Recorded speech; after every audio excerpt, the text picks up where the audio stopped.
de Comercio de Lima y por parte de nuestra institución, la Superintendencia Nacional de Fiscalización Laboral, nos hacemos presente en esta charla para poder brindar justamente los alcances sobre los derechos laborales que los trabajadores tienen cuando a consecuencia de trabajar en un centro laboral y por lo tanto conocer cuáles son estas obligaciones laborales. Entonces, hoy vamos a dar a conocer estos derechos que ustedes tienen para poder acceder y de esta manera poder, en caso de algún tipo de incumplimiento, puedan solicitar algún tipo de fiscalización por parte de nosotros como superintendencia.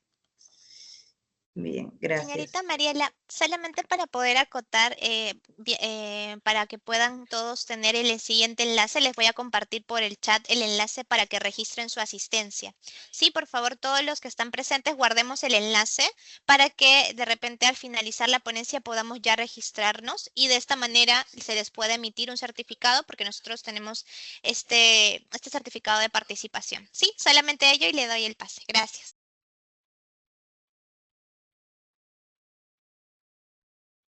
Muy bien, muchas gracias. Entonces, vamos a iniciar la charla. Para ello es importante que nosotros sepamos que los derechos laborales o los beneficios sociales de los trabajadores es un derecho inherente, en la cual no es negociable. Nosotros no podemos negociar el poder o gozarlos, otorgarlos, ¿no? Si ustedes son los empleadores, recuerden que parte de sus obligaciones es otorgar a todos los trabajadores sus beneficios y por eso que vamos a hablar de cada uno de ellos para poder brindarles al menos la información certera respecto a estos puntos que son interesantes conocerlos y evitar justamente cualquier tipo de contingencia. Nosotros como institución, como Superintendencia Nacional de Fiscalización Laboral, SUNAFIL, no solamente nos basamos en el tema de la fiscalización, sino que también promovemos. Justamente hoy, en esta tarde, a través de esta charla, lo que buscamos es transmitir la prevención, evitar que ustedes puedan ser pasibles de sanciones administrativas por parte de la SUNAFIL y por ello es que vamos a conversar cada uno de estos puntos.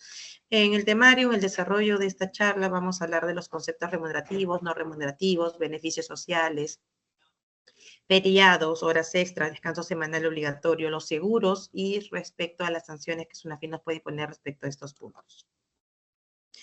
Entonces, la primera pregunta que nos hacemos, ¿qué es la remuneración? ¿Qué es lo que la norma establece respecto a la remuneración? De acuerdo a nuestra normativa, nos señala que constituye remuneración para todo efecto legal el íntegro de lo que el trabajador recibe por sus servicios. Nosotros somos remunerados por la prestación de servicio que nosotros ofrecemos. La remuneración podría darse en dinero o podría ser en especie. No importa la denominación que pueda tener, no importa si el nombre es básico, asignación familiar, concepto por bonificación de producción, más allá de los conceptos que nosotros vayamos a otorgar o del nombre, del título, de la etiqueta del concepto, es realmente si ese concepto se otorga en relación a la prestación del servicio. Si esto está relacionado a la prestación del servicio, constituye también para el cálculo de los conceptos de naturaleza remunerativa, lo cual van a ser calculados para los beneficios sociales. Pero aquellos conceptos que no están asociados a la prestación del servicio, estos conceptos de naturaleza no remunerativa son los que no se calcularán y obviamente no se va a ver reflejado en el pago de los beneficios sociales. Las sumas de dinero que se entregan al trabajador directamente en calidad de alimentación principal, como por ejemplo, ¿no? El desayuno, el almuerzo, la cena, tienen naturaleza remunerativa. ¿Qué quiere decir en esta parte de la normativa? Señala que si el empleador te otorga en dinero una remuneración por el desayuno, almuerzo, cena, si te lo da en dinero, significa que este es un concepto de naturaleza no remunerativa, lo cual va a tener como consecuencia el cálculo de los beneficios sociales, lo cual no va a generar o no va a constituir como un concepto de naturaleza remunerativa aquellos vales de alimento, aquellas prestaciones alimentarias otorgadas bajo la modalidad de suministro indirecto. Esto, por ejemplo, es un concepto de naturaleza no remunerativa, por lo tanto, no es calculable para los beneficios sociales. Los conceptos remunerativos, bueno, veamos que la remuneración está dividido en conceptos remunerativos y en conceptos no remunerativos. Los conceptos de naturaleza remunerativa son los que calculamos en los beneficios sociales y están asociados justamente a la prestación del servicio. Luego tenemos, por ejemplo, los conceptos de naturaleza no remunerativa. Estos conceptos de naturaleza no remunerativa no generan una ventaja patrimonial En este caso, pues básicamente no genera ningún tipo de cálculo en los beneficios sociales. No va a ser calculado en los beneficios y por lo tanto el trabajador o trabajadora, si bien es cierto, va a tener estos conceptos, no van a tener una implicancia para el cálculo de los beneficios. Y vamos a observar que el artículo 19 del Decreto Legislativo 650, norma que regula la ley de CTS, compensación por tiempo de servicio, nos pone un listado de los conceptos de naturaleza no remunerativa. Y lo vamos a conversar cada uno de estos puntos porque estos conceptos, quiero que cuando veamos beneficios sociales, ustedes asocien que estos conceptos no son calculables. Y es importante que ustedes puedan diferenciarlos. Por ejemplo, la gratificación extraordinaria u otros pagos que sean entregados por el empleador ocasionalmente y a título de liberalidad. Su otorgamiento no debe guardar relación con la contraprestación del servicio efectuando por el trabajador. Tienen que ser también conceptos proporcionales y razonables. Si estos no cumplen, por lo menos con estas características, se puede asociar que existe una desnaturalización del concepto y lo que busca de repente el empleador utilizar en su beneficio para evitar los sobrecostos laborales. Luego tenemos el costo-valor de las condiciones de trabajo. Deben ser otorgados en una cantidad razonable para el cabal desempeño de la labor, sin constituir ventaja patrimonial. Aquí vamos a encontrar lo que es viáticos, gastos de representación, vestuarios, por ejemplo.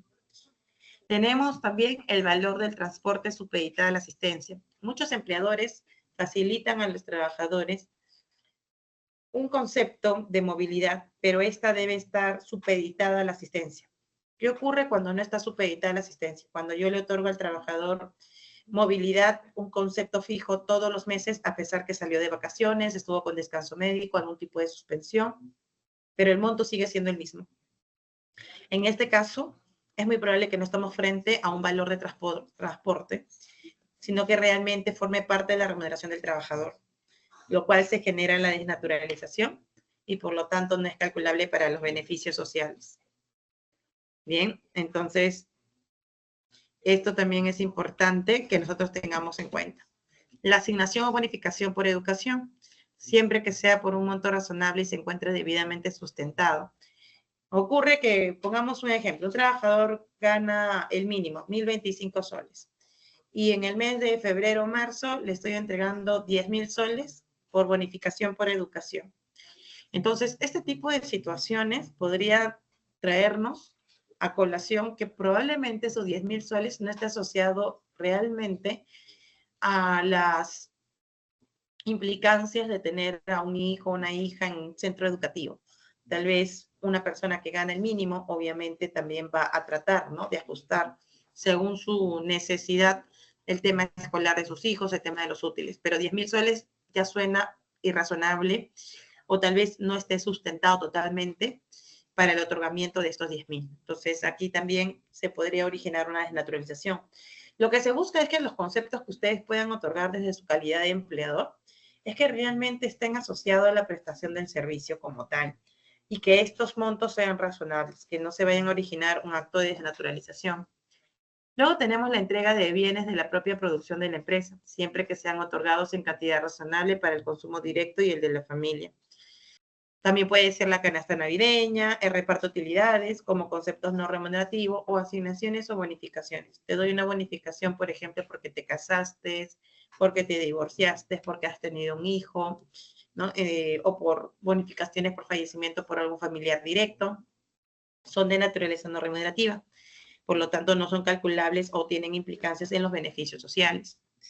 Una vez que nosotros conocemos y dominamos justamente los conceptos mencionados, nos va a ser mucho más sencillo poder entender cómo estos conceptos tienen la implicancia en cada beneficio social.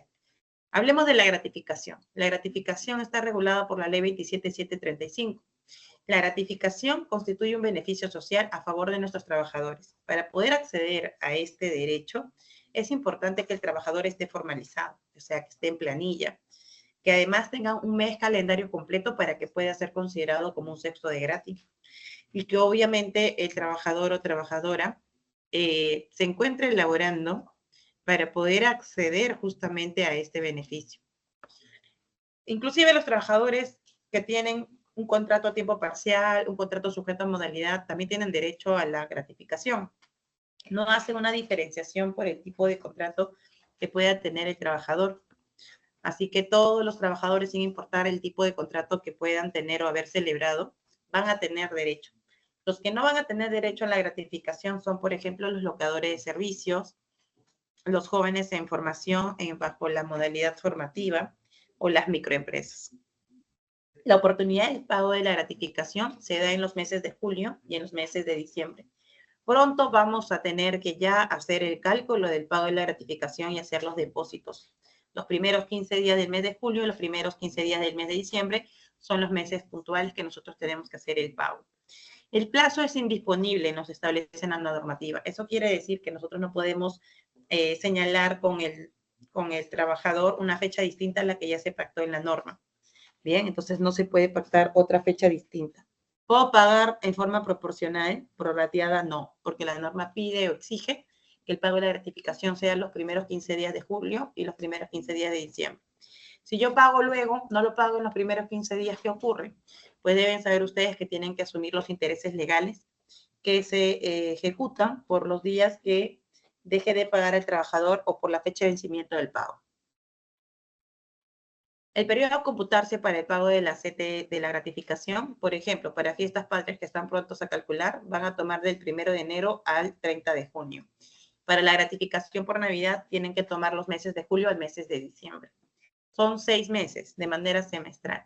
Ahora, ¿cómo vamos a nosotros a realizar algún cálculo? Para empezar, cuando el trabajador tiene faltas injustificadas, nosotros generamos el descuento a razón de un 30. Pero, Mariela, también podría pasar de que el trabajador me ha sustentado sus faltas. De repente se fue de vacaciones, por descansos médicos, licencias laborales, licencias o permisos sindicales, por ejemplo. Bueno, en ese aspecto, cuando ya está la falta justificada, obviamente no recae ni genera ningún tipo de repercusión justamente en el cálculo de la gratificación. El pago se va a tener que realizar porque no genera ningún tipo de afectación directamente al trabajador o trabajadora. Lo cual es lo contrario cuando el trabajador o la trabajadora realmente pues ha tenido faltas injustificadas. En ese caso tendríamos que generar los descuentos. Los montos de la gratificación serán de acuerdo a los ingresos que percibe el trabajador o la trabajadora. En este caso será equivalente a la remuneración que percibe el trabajador en la oportunidad que corresponde a otorgar el beneficio, ¿no? En este caso se le paga al trabajador de acuerdo al ingreso que percibe el trabajador o trabajadora. Pero para calcular la gratis, ustedes tienen que tener 2 pasos, la remuneración computable y lo que es el cálculo de la gratificación. Para la remuneración computable, ustedes van a tomar todos los conceptos de naturaleza remunerativa, todos los conceptos regulares que de manera frecuente se le otorga al trabajador, y esto va a sumarse para el cálculo de la gratis. Pero aquellos conceptos complementarios, variables e imprecisos, la normativa nos señala, como las horas extras, las comisiones, tienes que haberlo percibido 3 veces en el semestre para que se pueda sumar y promediar sobre 6 para que ingrese a la remuneración computable. Entonces vean ustedes, la remuneración imprecisa, ¿no? Se tiene que haber percibido 3 meses durante el semestre anterior al goce del beneficio, se suma y se divide entre 6.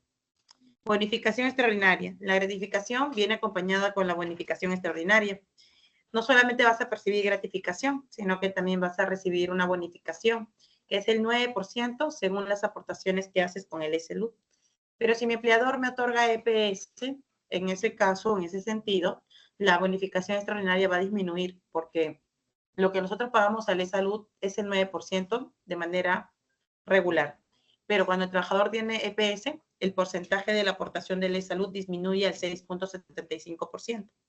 Entonces, si yo recibo mi gratificación, voy a recibir adicionalmente una bonificación extraordinaria que equivale al 9% de lo que he percibido, y si he tenido EPS, será al 6.75%. ¿Bien?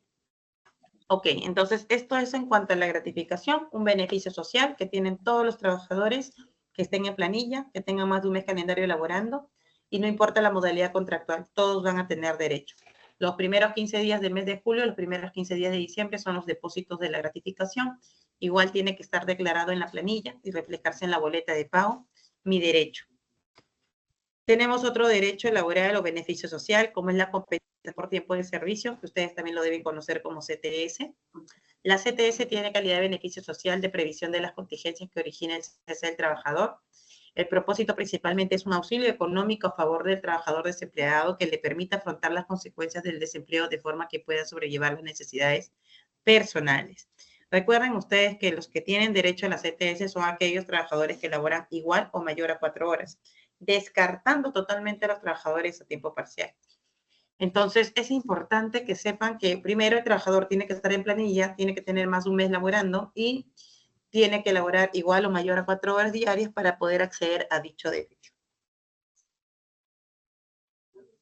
¿Qué trabajadores están excluidos y no van a recibir de CTS? Trabajadores a tiempo parcial, las microempresas, por ejemplo, los trabajadores que tienen de un mes de labores, no menos de un mes de labores, y aquellos trabajadores que perciben el 30% más del importe de las tarifas que paga el público de los servicios. El periodo computable para lo que es la CTS van a tomar también de manera semestral. Los pagos se hacen los primeros 15 días de mayo y los primeros 15 días de noviembre. En este caso, la obligación de abonar la CTS se genera cuando el trabajador cumple cuando menos un mes de vínculo laboral, solo toma en cuenta el tiempo de servicio efectivamente prestado en el Perú o en el extranjero, cuando el trabajador haya sido contratado en el Perú.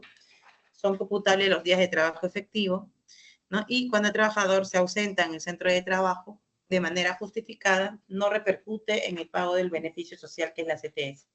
Pero, por ejemplo, pone ciertas limitaciones, ¿no? Como es el caso del descanso médico. Solo se toman los primeros 60 días del año, que en este caso se computa del 1 de noviembre al 31 de octubre.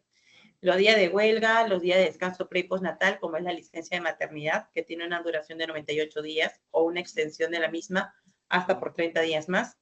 Los días de suspensión como vacaciones, licencias laborales, etc.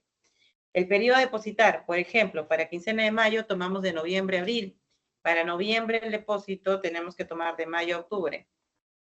¿Cuál es la remuneración computable? Para la remuneración computable ingresan todos los conceptos regulares mensuales que el trabajador percibe.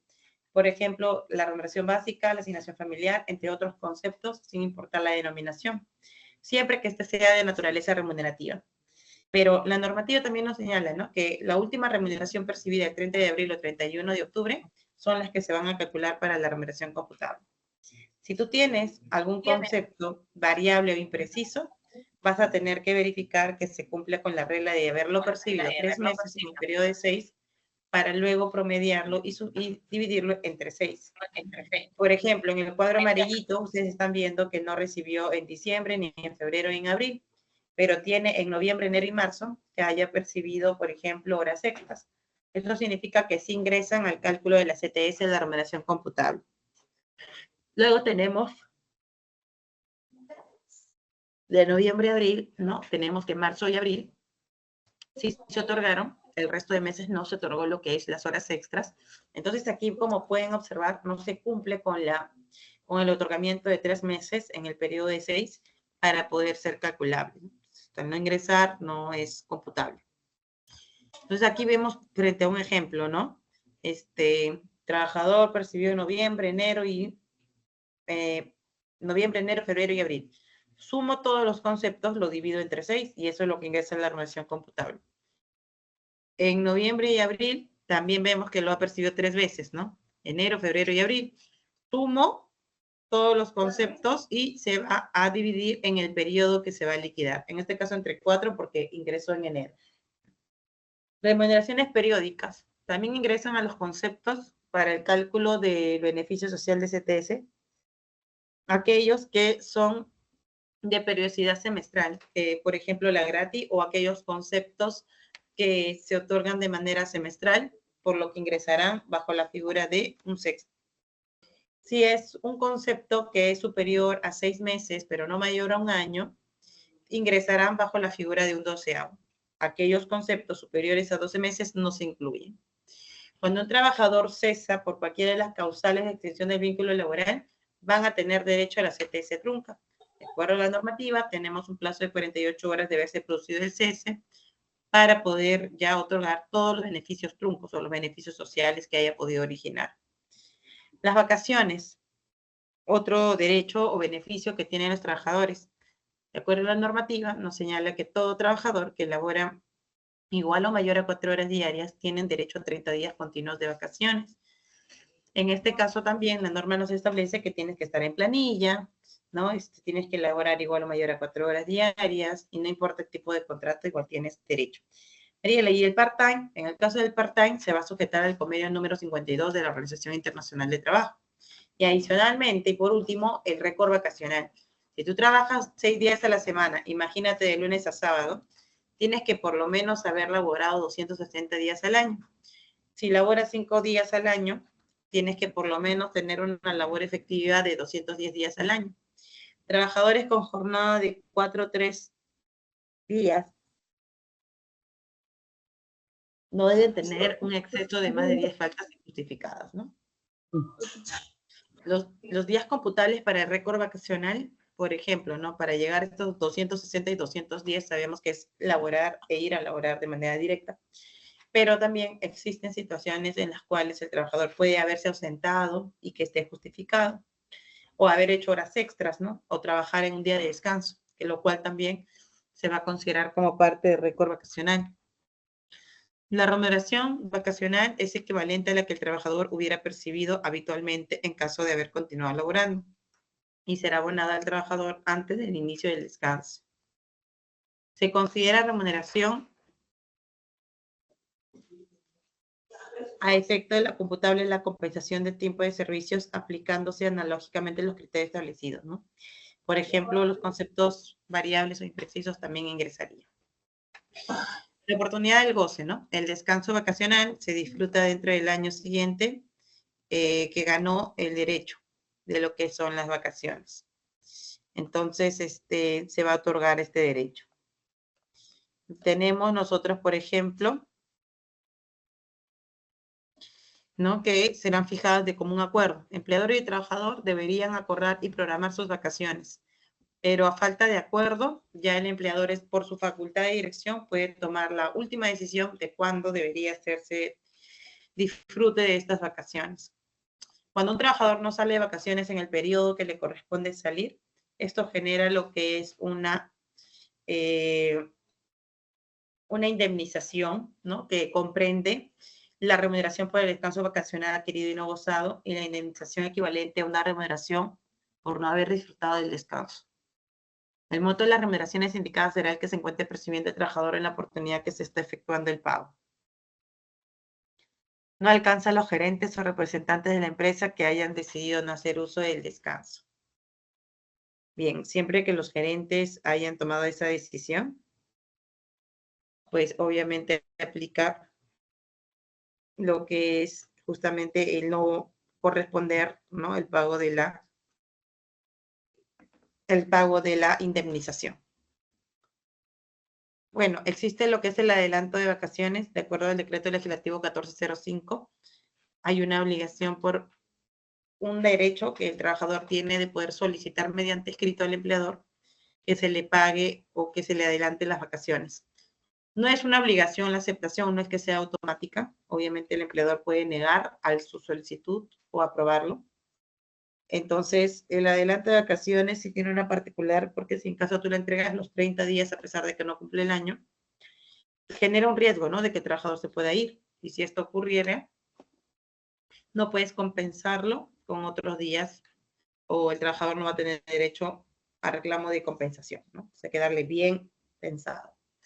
Luego tenemos el fraccionamiento de vacaciones que también es posible. Si bien la norma de manera convencional nos dice que son 30 días calendarios para hacer el goce de vacaciones, sin embargo, la normativa de Decreto Legislativo 713 nos señala que sí es posible generar justamente el fraccionamiento.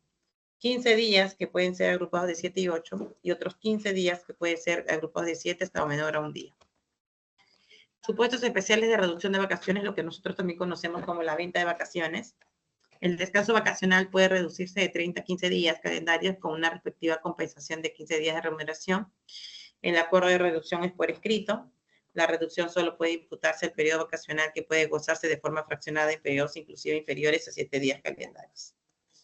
La acumulación de vacaciones también es una posibilidad. La normativa nos dice que puede comprender la acumulación de 2 descansos consecutivos, siempre que después de un año de servicio continuo disfrute por lo menos de un descanso de 7 días naturales, lo cual es una acumulación y también debería estar por escrito. La asignación familiar corresponde a todos los trabajadores de la actividad privada, cuyas remuneraciones no se regulan por la negociación colectiva. En la actualidad equivale a 102.50, que es el 10% de la remuneración mínima vital. Y todos los trabajadores o trabajadoras que tienen hijos menores de 18 años o se encuentran estudiando, cursando estudios superiores, ¿no? También se puede extender la asignación familiar hasta el cumplimiento de los 6 años después, ¿no? Que serían los 24 años. Pero también la norma nos señala que aquellos trabajadores que tienen hijos con discapacidad, siendo ya mayores de edad, pero es una discapacidad totalmente severa, también les correspondería lo que es el pago de la asignación familiar. Ya saben que es 102.50. Estos 102.50 cubre para aquella persona que tiene solo un hijo o para aquella persona que tiene 2 a 3 a 4 hijos más. El derecho está para su otorgamiento. Entonces, para el caso de que en tu empresa tienes a la mamá y al papá trabajando juntos, tienes que pagar la asignación familiar a cada uno de ellos, pues es tu obligación. Tú como empleador respondes por cada uno de tus trabajadores, sean o no, tengan un vínculo sentimental. Si el trabajador labora para más de un empleador, va a tener derecho también a percibir la asignación familiar por cada empleador. Pues cada empleador tiene que hacerse cargo de los trabajadores que tiene a su cargo, ¿no?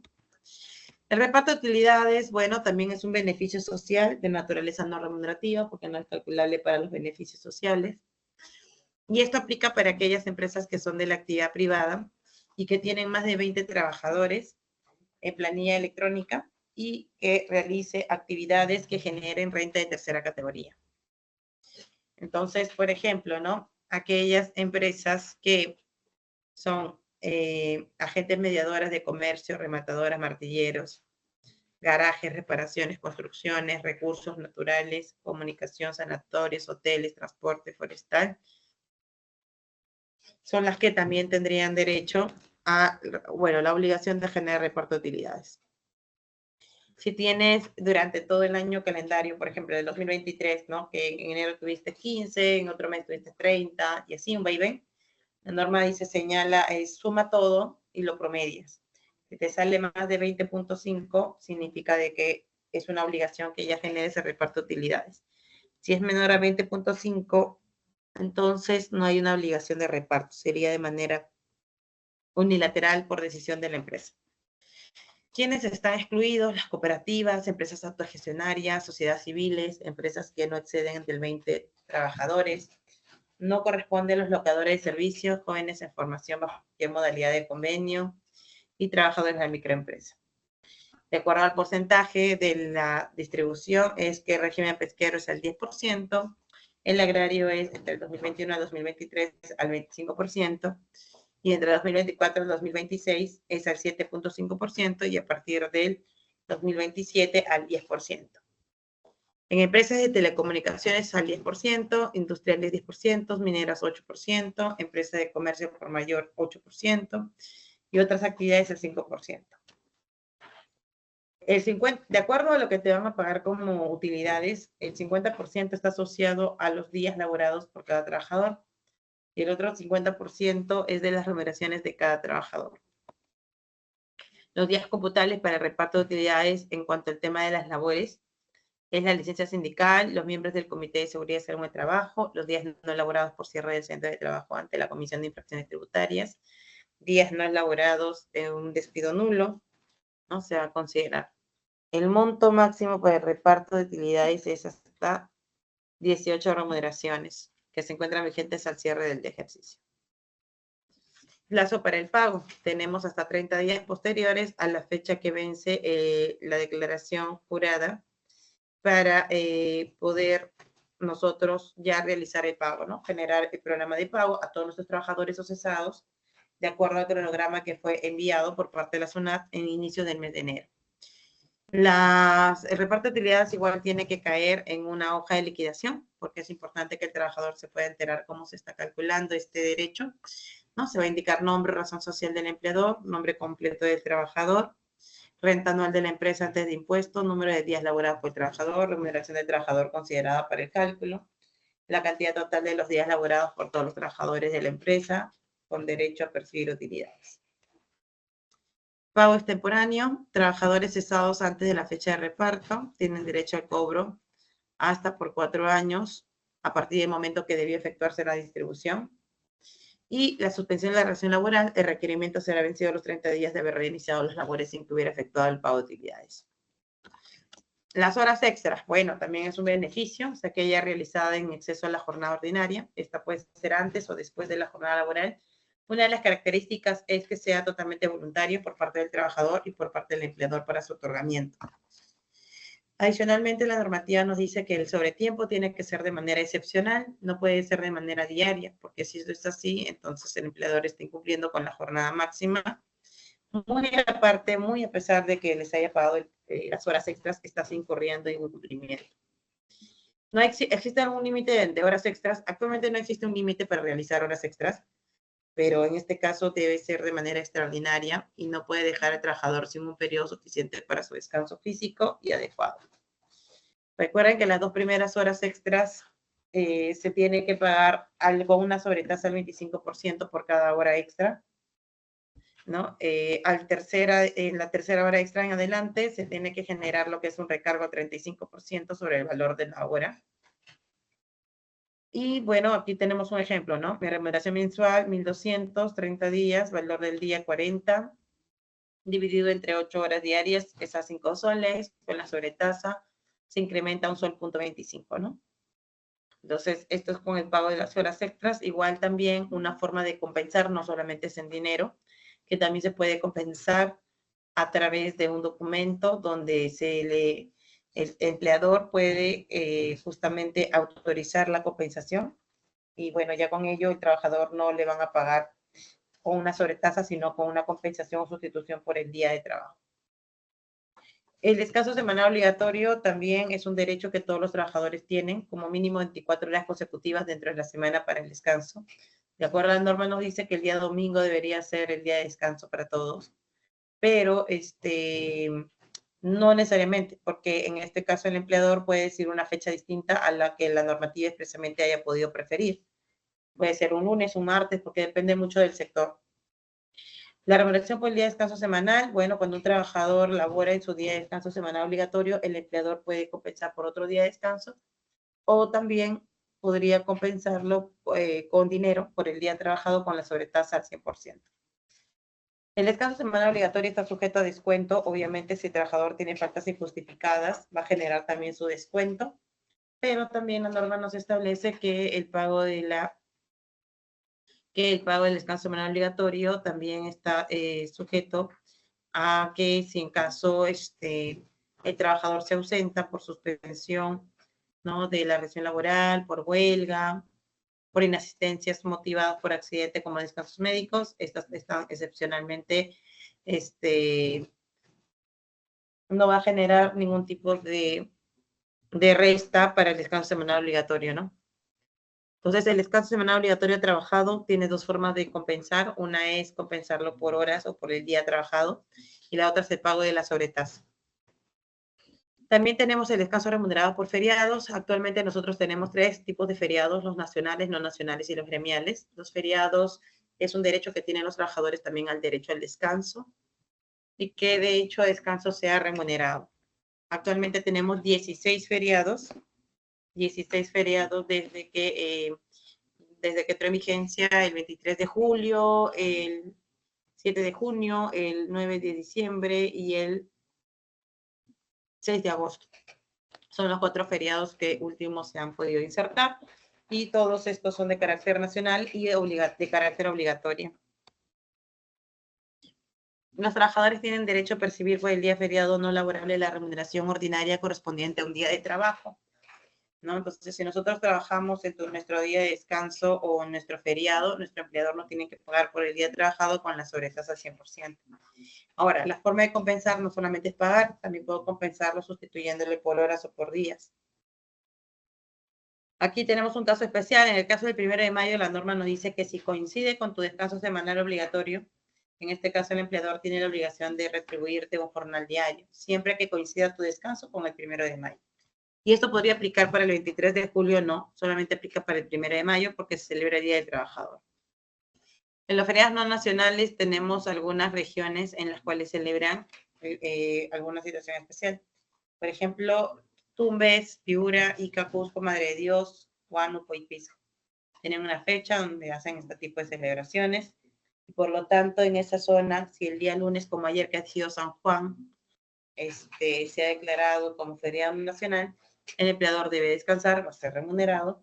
Y obviamente también es importante, ¿no?, que se realice el abono correspondiente. Si lo trabajaste, también con una sobretasa al 100%.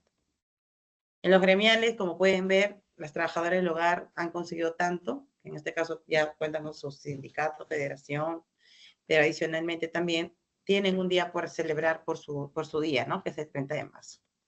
Igual con el trabajador marítimo, 10 de enero, construcción civil, 25 de octubre y minero, 5 de diciembre. Bueno, el seguro de vida tienen derecho todos los trabajadores desde el inicio del vínculo laboral. Todos sus trabajadores tienen que haber presentado una declaración jurada de beneficiarios, porque de lo contrario, ante una posible contingencia, ¿no?, que genere y que lamentablemente fallezca el trabajador o trabajadora, en este caso, pues,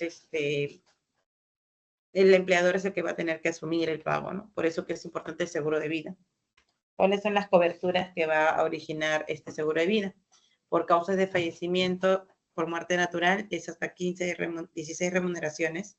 Por fallecimiento de trabajador a consecuencia de un accidente es hasta 32 remuneraciones. Y finalmente, por una invalidez total o permanente de trabajador es hasta 32 remuneraciones, ¿no?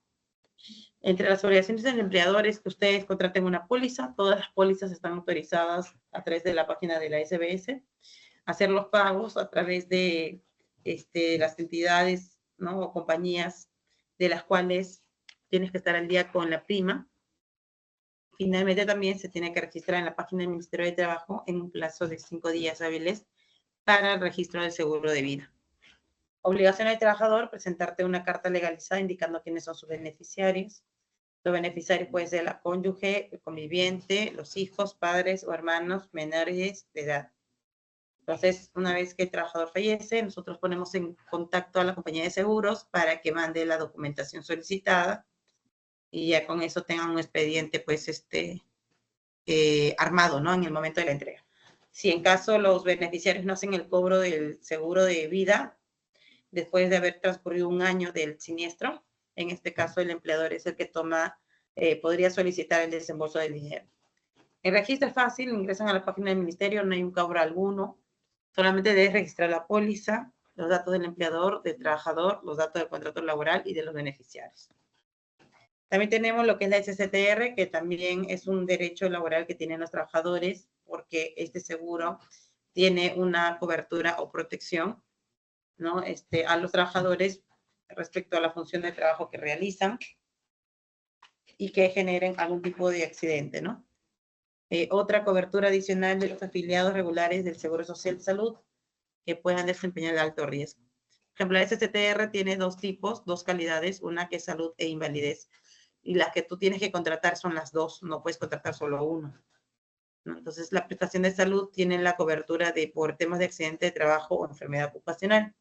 Y las pensiones de invalidez igual, ¿no?, temporal o permanente o sobreviviente de gastos de CPNs.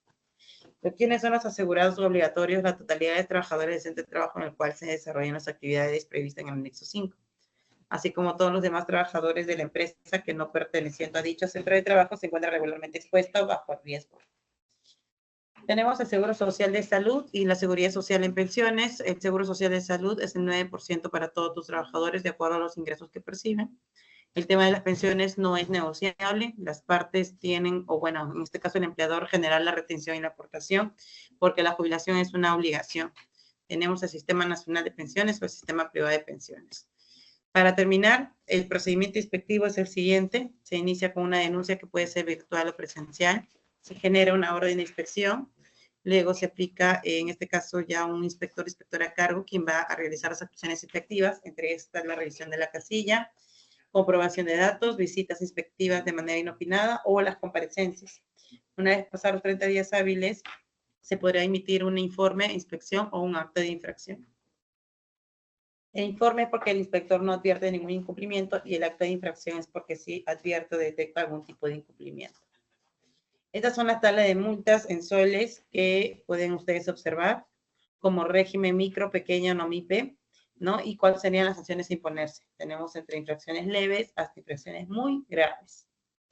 Bueno, Verifica tu Chamba es un aplicativo que ha puesto a disposición SUNAFIL a los ciudadanos para que de esta manera puedan acreditar si realmente están o no están en planilla, ¿no? Entonces, esto también lo pueden ver a través de este aplicativo, Verifica tu Chamba. También les recomendamos que puedan ingresar al aplicativo App SUNAFIL en tus manos. Todos los celulares que tienen sistema Android podrán descargarlo. Y aquí van a poder encontrar para verificar tu denuncia, tu trámite, la identificación de los inspectores y Verifica tu Chamba.